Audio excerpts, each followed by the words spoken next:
Shalom, salam dalam kasih Kristus. Saya Ferdinand Dieda, alumnus Universitas Kelabat, Fakultas Ekonomi, jurusan Akuntansi tahun 1998. Saya bersyukur karena walaupun sekarang tidak bekerja penuh waktu sebagai Independent Education Consultant atau konsultan pendidikan independen yang bekerja secara lepas atau istilahnya freelancer, saya diberi kesempatan berbagi kisah kepada pemirsa yang budiman.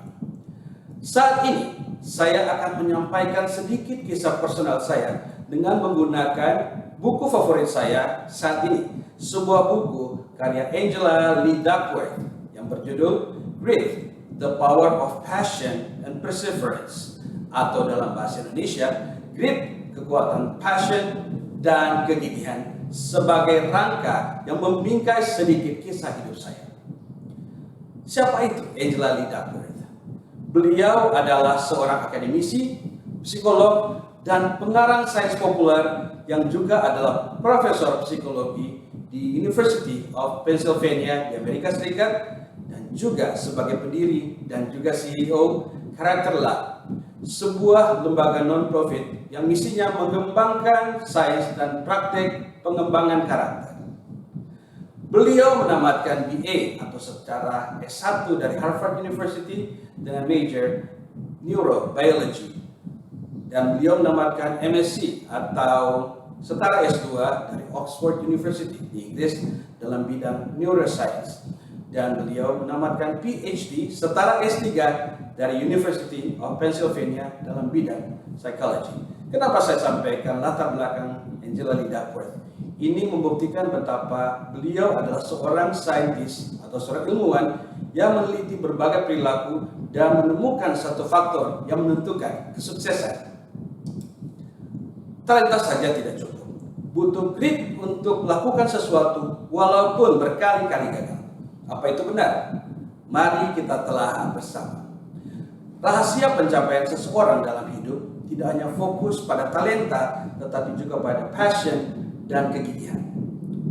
Kita akan pelajari pertama, apa itu grit? Ada satu penelitian yang dilakukan di West Point Military Academy di Amerika Serikat. Ini adalah suatu lembaga yang sangat sulit dimasuki atau acceptance levelnya sangat rendah. Kenapa? Karena tesnya begitu sulit.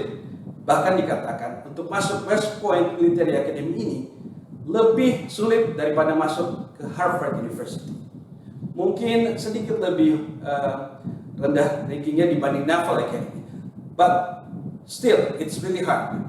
Pada saat ini kita ingin mengetahui bagaimana mereka menentukan level kesuksesan dari keadaan yang masuk di West Point Military Academy tersebut. Banyak psikolog bertanya, kenapa ada yang bertahan lewati 2 bulan pertama yang begitu berat? Orang-orang yang berhasil lewati 2 bulan pertama memiliki karakter yang sama dengan orang yang berhasil bertahun dalam bisnis atau karir yang menantang. Mereka memiliki grit atau ketangguhan. Ingat, 2 bulan pertama sangat menentukan karena tesnya begitu rigorous, begitu sulit karena harus menempuh tes akademik, tes fisik, dan juga tes mental yang sangat melelahkan. Yang berhasil adalah orang-orang yang memiliki standar tinggi dan tujuan yang diraih, passion tinggi, semangat dan arah yang jelas. Apa grit itu tidak bisa berubah? Apakah grit itu selalu statis? Tentu saja tidak. Grit atau ketangguhan itu menurut Angela Lee Duckworth bisa berubah dan tidak statis sesuai dengan pertambahan usia. Pada saat kita bertambah usia, kita semakin tahu mana yang kita suka, mana yang kita tidak suka, dan juga kita bisa mengembangkan level grit kita. Dan kita juga bisa gunakan itu untuk introspeksi. Apakah grit level saya itu tinggi atau rendah? Angela Lee Duckworth ini memiliki grit level atau grit scale yang dapat digunakan untuk meneliti level ketangguhan dari masing-masing orang. Walaupun itu belum digunakan secara luas di kalangan perusahaan, namun itu adalah satu tes yang dapat digunakan sebagai pelengkap. Dikatakan bahwa orang dengan greed atau ketaguhan yang rendah biasanya mudah menyerah. Kenapa? Bisa jadi karena mereka bosan, atau mereka merasa tidak ada gunanya hidup di dunia ini, atau tidak percaya diri. Jadi, apa itu greed? Apa itu greed? Yang bisa kita katakan ketangguhan, walaupun padanan kata itu belum tentu tepat menggambarkan arti kata greed. Greed adalah passion atau kegigihan dalam jangka panjang untuk mencapai suatu goal, satu tujuan yang begitu jauh di depan mata. Kita lihat ada 4 ciri dari greed, ketangguhan yang kita butuhkan untuk memastikan kita berhasil dalam kehidupan atau memastikan kita itu bangkit dari kegagalan. Yang pertama, passion, melakukan apa yang kita suka. Coba kita merenungkan sejenak, apa sebenarnya yang kita sukai. Pada saat kita lelah bekerja, mungkin pada saat kita pulang dari melakukan sesuatu kegiatan, kita langsung melakukan sesuatu yang kita sukai, terasa seperti hilang kepenatan kita. Contoh yang dapat saya ambil dari pengalaman hidup saya sangat suka musik. Saya sangat suka musik, dan saya juga sudah bergabung dalam satu grup yang sama-sama memiliki passion dalam bidang musik. Saya bergabung dalam satu paduan suara di Mimika, Papua yang bernama Yakoko Patea Choir. Yang kedua, latihan atau practice untuk mengembangkan diri agar menguasai skill atau keahlian. Sejak saya bergabung dengan paduan suara ini sejak tahun 2007, begitu banyak waktu yang digunakan untuk berlatih dan berlatih. Satu faktor yang dikatakan oleh peneliti ini, Angela Lee Duckworth, adalah pada saat kita berlatih bukan jam yang kita hitung, tetapi bagaimana secara bijak kita menggunakan waktu-waktu berlatih tersebut untuk mengurangi kelemahan-kelemahan kita. Jadi bukannya kita melatih yang baik-baik saja, tapi yang kurang juga kita harus pastikan kita benahi perlahan demi perlahan, agar dalam jangka panjang kekurangan itu semakin berkurang dan menjadi kelebihan kita. Yang ketiga, ada tujuan. Find the reason. Carilah alasan untuk melakukan kegiatan itu. Passionnya apa? Kita latih, tapi harus ada tujuan. Satu yang bisa saya bagikan juga dalam pengalaman saya yang singkat berorganisasi di paduan suara Yakoko Patea Choir dari Mimika, Papua ini adalah kami memikirkan untuk berkontribusi dalam skala yang lebih besar, bukan hanya memikirkan sekarang ini, tapi bagaimana memikirkan agar kelompok kecil ini dapat menjadi duta budaya Kabupaten Mimika di mata dunia.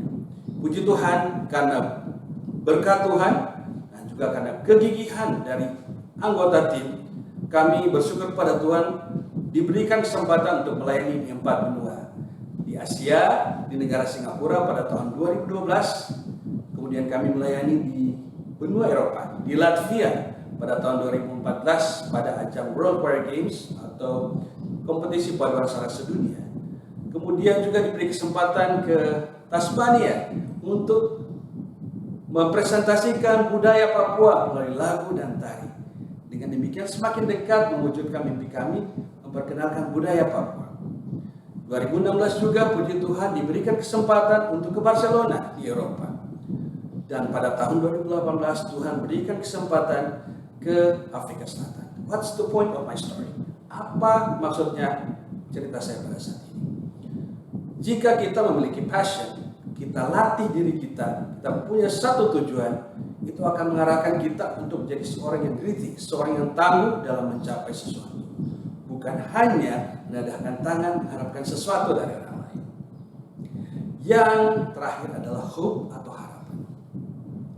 Perlunya satu harapan, perlunya kita visualisasi harapan kita. Yang biasanya kami lakukan adalah jika ada satu proyek, yang dilakukan adalah kita ambil satu gambar tempat yang akan kita tuju dan kita taruh wajah kita, foto grup di tempat tersebut. Itu adalah impian. Dengan menaruh impian kita ke depan, kita visualisasi goal kita, visualisasi tujuan kita akan semakin mengarahkan pandangan kita pada tujuan yang kita capai. Dengan demikian, semuanya bersatu mencapai tujuan tersebut. Kita bahas yang kedua, apa sebenarnya hubungan antara bakat dan usaha? Apa ada kaitannya? Bakat atau kita sering sebut dengan talent atau gift. Seorang yang sangat terkenal, komposer yang sudah terkenal sejak masa mudanya, Mozart, dikatakan sebagai seorang jenius. Namun, penelitian membuktikan bahwa Mozart bukanlah seorang jenius saja, tetapi dia juga mempraktekkan apa yang dia ketahui berulang-ulang kali, countless hours of practice, yang membuat dia menjadi seorang maestro. Yang terlihat adalah keberhasilannya sebagai jenius. Yang tidak terlihat, jam-jam berlatih, pengorbanan dirinya untuk mencapai level of mastery. Bakal memberi hasil jika ada effort. Sekali lagi, talent atau bakat dapat memberi hasil jika ada effort atau usaha. Menurut Angela Lee Duckworth, ada formulanya. Jadi dikatakan bahwa bakat ditambah usaha atau talent plus effort is mastery, atau bakat tambah usaha adalah keahlian. Itu rumus pertama. Rumus kedua, keahlian ditambah usaha adalah keberhasilan.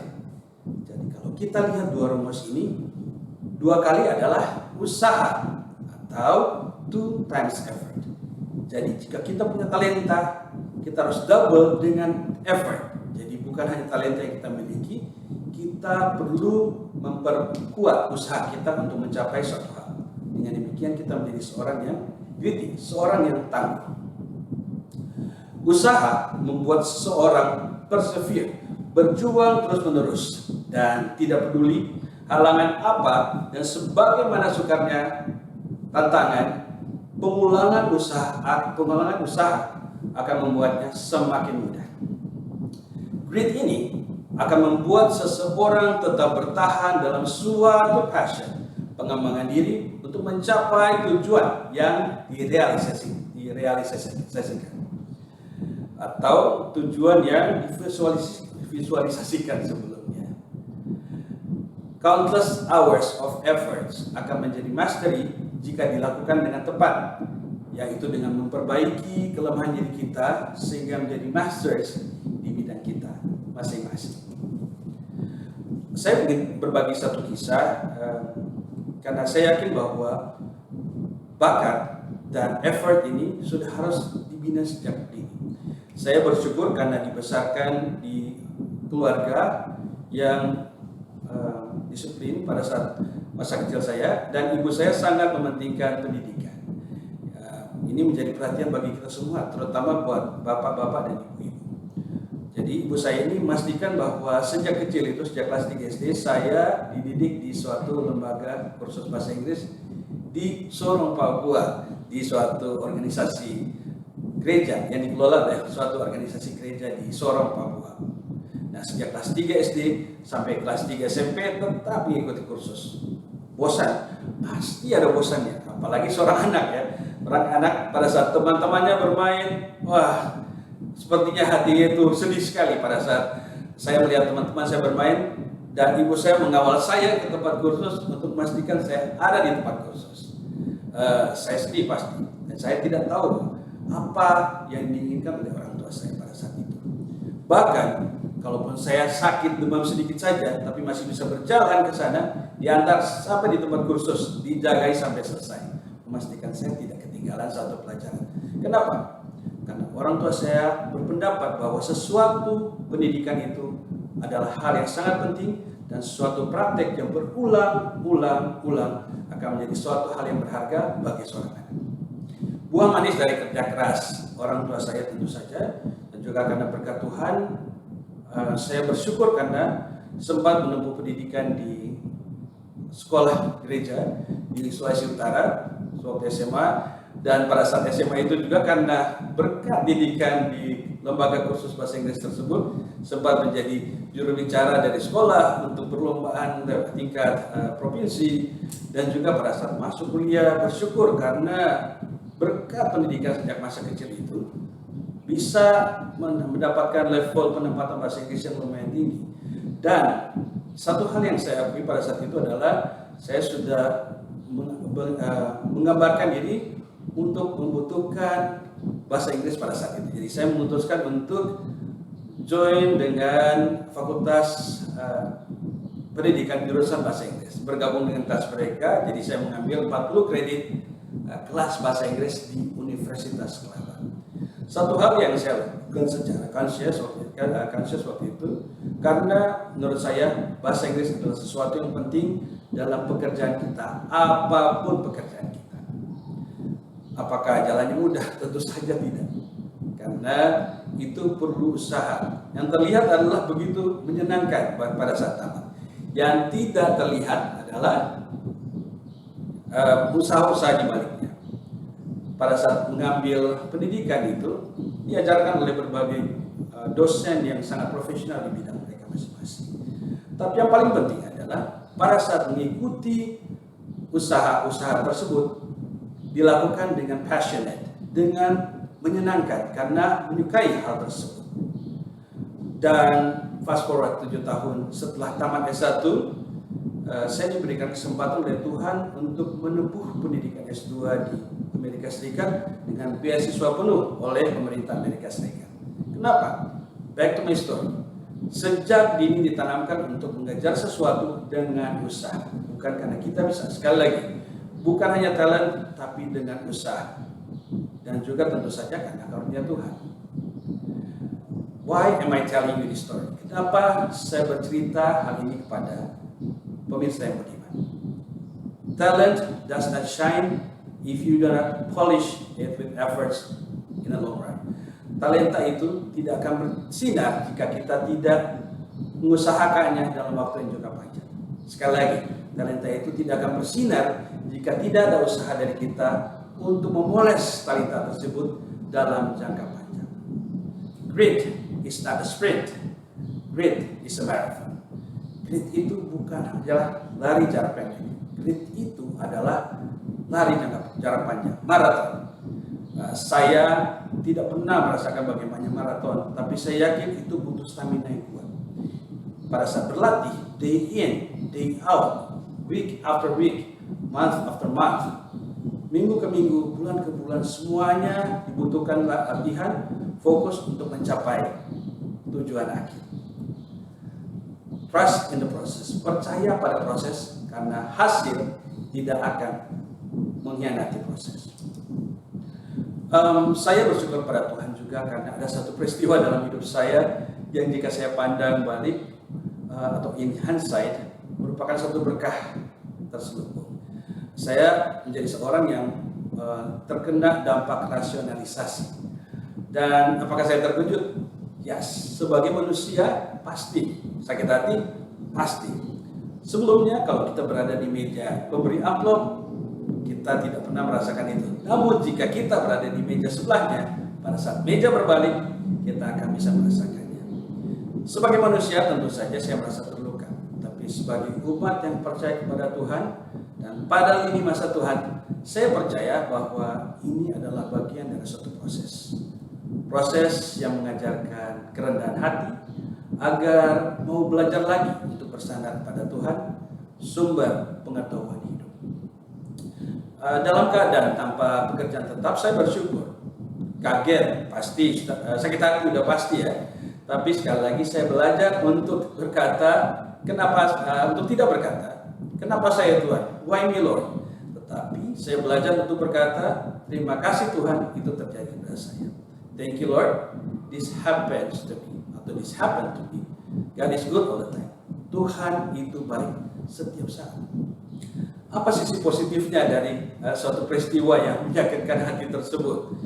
Pada saat saya melihat balik lagi, saya bersyukur karena selama menjalani proses ini selama setahun ini, begitu banyak hal positif yang dilakukan. Karena selama 20 tahun berkarir, saya akhirnya bisa mengatur waktu saya sendiri. tanpa diatur oleh atasan saya, tanpa diatur oleh perusahaan, saya bisa memiliki waktu bebas untuk saya belajar sendiri, menajamkan pengetahuan saya, dan yang paling penting adalah saya bersyukur karena pada peristiwa ini saya diberikan kesempatan kembali ke rumah dan bersama ibu saya yang dalam pemulihan stroke. Nah, itu adalah satu berkat yang tidak dapat dinilai dengan uang. Dan saya bersyukur juga karena selama 1 tahun ini bisa melakukan kegiatan positif, yaitu pernah menjadi koordinator untuk penggalangan dana bagi alma mater sekolah SMA, dan juga pernah juga terlibat membantu asosiasi alumni Universitas Kelabat, membantu alumnus dan alumna atau alumni yang mencari pekerjaan dalam bentuk wawancara kerja. Di sela-sela kesibukan ini tentu saja kita masih terngiang energi negatif atau terngiang pesan-pesan negatif. Namun jika kita mengarahkan diri kita untuk memperbaiki diri dengan usaha-usaha positif, itu akan segera berlalu dari pikiran kita, karena usaha positif akan menghalau yang negatif. Ayat-ayat dalam kitab suci dan buku tentang grit ini mengajarkan saya untuk bertahan dalam keadaan sulit. Saya yakin banyak orang di luar sana yang menghadapi keadaan yang lebih sulit dari saya. Namun pada saat ini saya ingin berbagi kisah saya dan juga kita saling menguatkan. Ayat favorit saya yang menguatkan sekaligus ayat yang menjadi tema kelas tamatan kami pada Juni 1998, di mana saya terpilih sebagai presiden kelas tamatan saat itu, terdapat di dalam Filipi 4 ayat 13. Segala perkara dapat kutanggung di dalam Dia yang memberi kekuatan kepadaku. Pertanyaan selanjutnya, apakah grit itu sudah ada sejak lahir? Ya, bisa jadi. Tetapi grit itu dapat dipelajari seiring waktu. Bagaimana caranya kita mengembangkan level grit kita?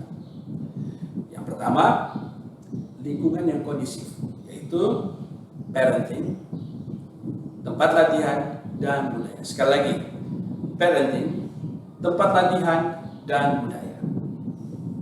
Kita bicara yang pertama nih, parenting bukan hanya tentang orang tua yang membina kita, tetapi juga parenting ini adalah suatu perilaku sistematis dalam mengembangkan diri kita dan diri orang lain. Orang dengan level grit yang tinggi biasanya memiliki setidaknya satu orang yang memotivasi diri sendiri untuk mengembangkan potensinya. Sekali lagi, orang yang biasanya memiliki ketangguhan atau memiliki level grit tinggi biasanya memiliki satu orang mentor yang memotivasi diri untuk mengembangkan potensi diri.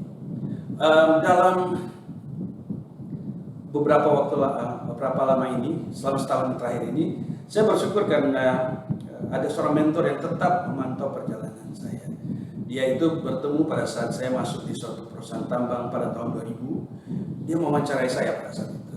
Nah, pada saat saya bersekolah di Amerika Serikat pada tahun 2005 sampai 2007, beliau juga yang memberikan surat rekomendasi untuk magang di kantor pusat. Dia memberikan satu email yang encouraging sekali, memberikan semangat. Dan pada saat saya kembali bekerja di perusahaan tersebut setelah menunaikan pendidikan selama 2 tahun, beliau juga menjadi atasan saya. Saking dekatnya, orang bilang dia itu sudah seperti ayah saya, karena ayah saya itu sudah meninggal pada tahun 2003, dan dia masuk dan menjadi seorang mentor, seorang figur yang membimbing. Saya ingat pernah pada tahun 2010 sampai 2012, bahkan ada selentingan orang bilang, dia itu golden boy-nya Mr. X. Kenapa? Kemana-mana dibawa. Tapi kenapa? Karena untuk mendapatkan kepercayaan itu sangat sulit dan butuh, sekali lagi, butuh usaha, dan usaha. Dan itu tidak dapat dicapai hanya dalam semalam saja. Sampai pada satu saat ada yang bilang, tanya sama dia, si Edi tidak usah diajak aja, yang lain saja. Dia sampai bilang, jika Edi tidak pergi, saya tidak pergi. Menurut saya itu adalah suatu komplimen yang tinggi dan selalu saya ingat di masa-masa sulit hidup saya. Namun satu kisah yang saya ingin bagikan adalah pada saat saya dalam keadaan terpuruk, tiba-tiba muncul emailnya yang memberikan kekuatan. Saya berharap kita yang ada di sini yang menonton pada saat ini memiliki mentor. Selain Tuhan Yesus tentu saja, seorang yang bisa memberikan motivasi dan mendengarkan permasalahan kita dan memberikan sedikit dorongan agar kita menjadi lebih baik lagi. Yang kedua adalah tempat latihan atau ekstrakurikuler. Ini riset membuktikan bahwa seorang anak yang berpartisipasi aktif di dalam kegiatan luar kelas memiliki kemampuan baik di berbagai bidang. Jadi buat Bapak Ibu yang memiliki anak, selama jadwal anak tidak sibuk dengan kegiatan, contohnya misalnya sibuk bermain video games, ikutkanlah pada kegiatan ekstrakurikuler seperti kursus musik, kursus bahasa asing, kegiatan olahraga, agar membantu mereka untuk mengatur waktu sejak dini dan juga membantu perkembangan fisik, mental, dan spiritual, dan menjadi seorang yang kritis di kemudian hari. Yang terakhir itu budaya bergabunglah di komunitas yang tepat. Contoh, jika ingin anak adik kita berada di lingkungan yang tepat, pastikan lingkungan tempat mereka belajar adalah lingkungan yang tepat. Di UNCLAB saya bersyukur karena kita dididik untuk menjadi tangguh. Dari latar belakang apa saja kita dididik untuk menjadi tangguh. Dan berbagai masalah pasti kita pernah hadapi. Saya yakin yang pernah mengambil mata kuliah di UNCLAB pernah mengalami masa-masa suram di mana harus drop atau menarik diri dari mata kuliah. Saya pernah satu kali ngambil mata kuliah sama salah seorang dosen senior, tidak perlu disebutkan namanya, pasti yang pernah berkuliah UNCLAB tahu ya. Jadi saya pernah menarik diri sehingga WP tertulis di transkrip saya karena tidak sanggup menghadapinya. Yang kedua, saya pernah juga menghadapi satu dosen yang sebelumnya dapat nilai bagus, tiba-tiba di periode berikutnya dapat nilai jelek, jauh sekali bedanya. Dan pernah juga menghadapi masa di mana karena tidak percaya diri harus bangun pagi-pagi jam 4 supaya belajar lebih keras, bisa bersaing dengan rekan-rekan yang lain. Kenapa? Karena saya tahu orang tua saya sudah berupaya dengan sangat sekuat tenaga menyekolahkan anaknya. Dengan demikian, usaha itu perlu kita lakukan secara sadar. Sekali lagi, carilah lingkungan di mana kita didukung untuk bangkit mencapai potensi kita dan juga bangkit dari kegagalan dan kembali mencoba meraih cita. Sebagai alumnus Universitas Kelabat atau UNCLAB, saya bersyukur sekali lagi atas didikan dari dosen dan staf yang membina setiap mahasiswa dengan penuh kasih agar menjadi lebih gigih dan menghargai usaha di institusi ini. Kisah di atas yang saya bagikan kiranya mengingatkan kita bahwa talenta itu tidak akan bersinar cerah tanpa usaha tekun, bahkan kegagalan pun akan mengingatkan kita untuk menghargai proses dan juga dinamika hidup. Mengutip buku Grit, The Power of Passion and Perseverance dari Angela Lee Duckworth yang menjadi inspirasi saya pada bicaraan saya kali ini, izinkan saya berbagi dalam bahasa Inggris dan kemudian saya akan berikan terjemahannya. I learned a lesson I never forget. The lesson was that when you have setbacks and failures, you can't overreact to them. Do not let temporary setbacks become permanent excuses. Sekali lagi, do not let temporary setbacks become permanent excuses. Dalam bahasa Indonesia, saya mendapat pelajaran yang tidak akan pernah saya lupakan. Pelajarannya adalah ketika Anda mengalami kemunduran atau kegagalan, Anda tidak dapat bereaksi berlebihan terhadapnya. Jangan biarkan kemunduran sementara menjadi alasan permanen. Sekali lagi, jangan biarkan kemunduran sementara menjadi alasan permanen. Kalau di Papua ini orang bilang bahwa kalau kita ada satu langkah mundur, itu bukan kemunduran, itu anggap saja seperti Yosim Panca, satu langkah mundur untuk berapa langkah ke depan, untuk lebih maju lagi. Nah, bagi kita yang saat ini berada dalam titik rendah dalam hidup, percayalah bahwa Tuhan selalu ada, dulu, sekarang, dan selamanya akan menggendong kita. Selalu percayalah apa yang dituliskan dalam firman Tuhan oleh Paulus kepada jemaat Filipi. Segala perkara dapat kutanggung di dalam Dia yang memberikan kekuatan kepadaku. Filipi 4 ayat 13. Kiranya Tuhan memberikan berkat-Nya yang berlimpah bagi kita.